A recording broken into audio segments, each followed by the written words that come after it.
Tere head kolleegid, ilusat suve algust teile kõigile. Lappan siin oma kalendrit ja tõden fakti, et selle aasta suve suur sündmus, loomaarstide suvepäevad, on kohe käes.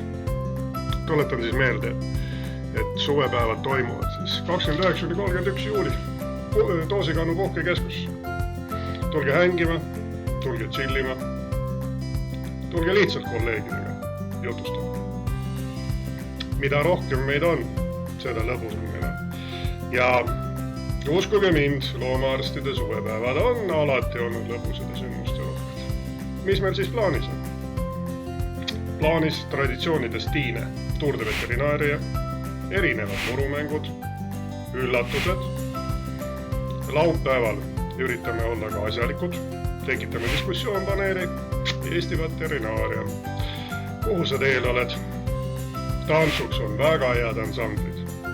Reede õhtul tantsutab meid ansambel Radar. Ja laupäeval tantsutab meid ansambel Jäär, kes on märksa rokkilikumas kastmes. Kui sa ei saa tulla kõigis 3 päevaks, tule kas või korrakski. Ootame teid kõiki. Kohtume suvekatel. Ilusat suve teile kõigile.